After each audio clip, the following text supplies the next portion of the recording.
mountains of ice, everything frosty, frozen land that sparkles and reflects the sun, treetops covered with a blanket of snow.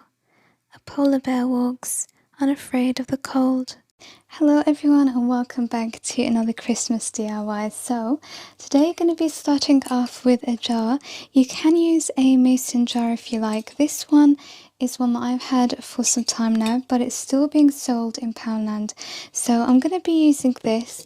And then to start off with, I've got a little hack of mine that I've done for a few years or a few times that I've shown you on video now. So if you are one of my subscribers and you've been watching me for some time, you might know what this is, but if not, look at this. I brought this is some artificial snow, and I got this for quite a lot of money. This was pretty expensive.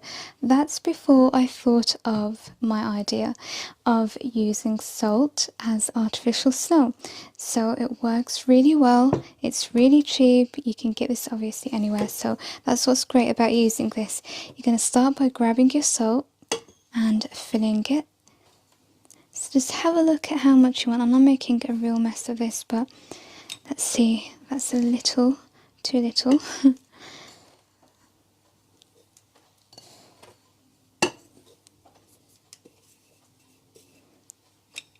And you could probably use some white sugar as well, but I do find that it's not as fine. Then you're going to grab yourself some trees, and again, Poundland do these, and I've got different ones here, so some aren't from Poundland, but I am going to be just having a go, having a look at what shades and lengths I want. So just take your tree and play around until you're happy. Let's see, add a small one maybe. Okay, so I'm actually going with 3 different trees, and they're all different colours and different lengths.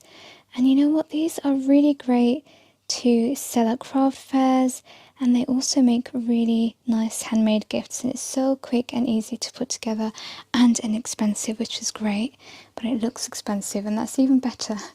Now you can go ahead and add some of these accessories, and they are in the Christmas range at the moment, so there's a lot to choose from. These are all miniatures, and that's why I love this time of year, because they just come out with so many great products.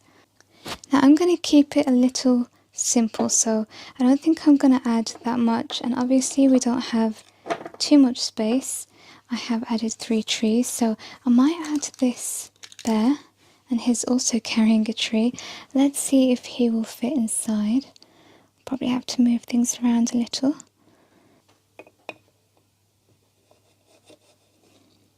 And then what I really love doing is just getting them in and covering the platform. Okay, so you can see what I mean. Look at the polar bear.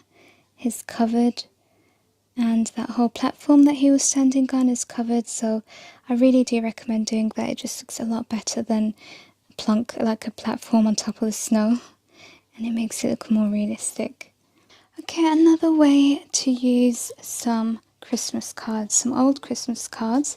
If you've got one that says Merry Christmas, it's got a nice kind of greeting or a wish, then you can cut that out, and we're going to stick it inside the jar. So I've gone and had a play off camera, and I think I'm actually going to stick mine right here. So some of the trees will be covered, but I don't know, it just looked really good. You can add yours at the back like how I was going to originally, and you can just do that with some hot glue. You can even use blue tack or something like that.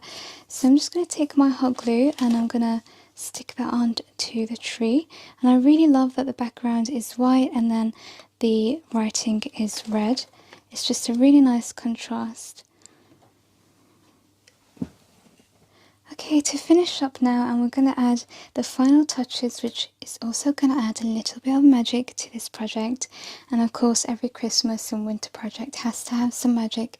Now this jar doesn't come with a lid, but I have a lid here from another jar, and I'm going to make use of that.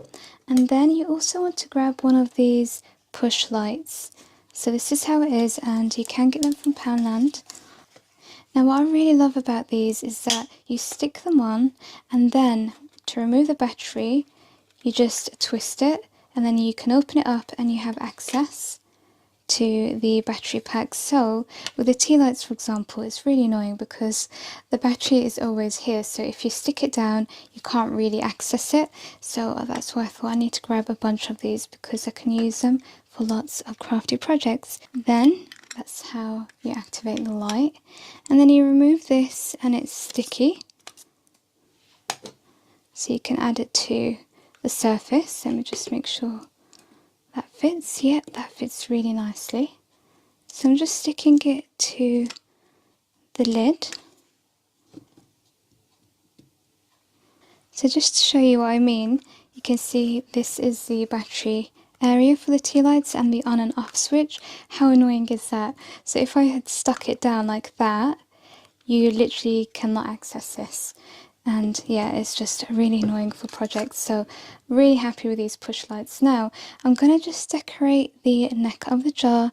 So I've got some ribbon, and I'm really good at keeping stuff. So this actually came with some PJs or some pajamas, and I've kept it, and look at it. I think it's going to look really nice on this jar, and it's got all the Christmas colours. So I'm just going to cut this so that I can use it, and we're going to stick it down with hot glue. So just have a look at what you've got and hold on to things. Sometimes they do come in handy. So just taking your hot glue, add a little on there, and then we're just sticking that down, and then I'm gonna cut the excess because I've got a little bit here. So here's our final project for today. Didn't I tell you that it's going to be really quick and easy? But look at how effective it is. I really love the addition of the light. I think it makes all of the difference. So this is it with the room light on, and then this is with one of my room lights off. So I still had the lamp on, just gives it a little bit of light, and then I've got a little clip here of it completely dark. So this is all the light just from the jar itself. I really love it. I think it's so magical. I really hope that you have enjoyed it. If you have, leave me a thumbs up and make sure you're subscribed. Let me know what you think of this project, and I'll see you in the next one. Till then, take care. Bye.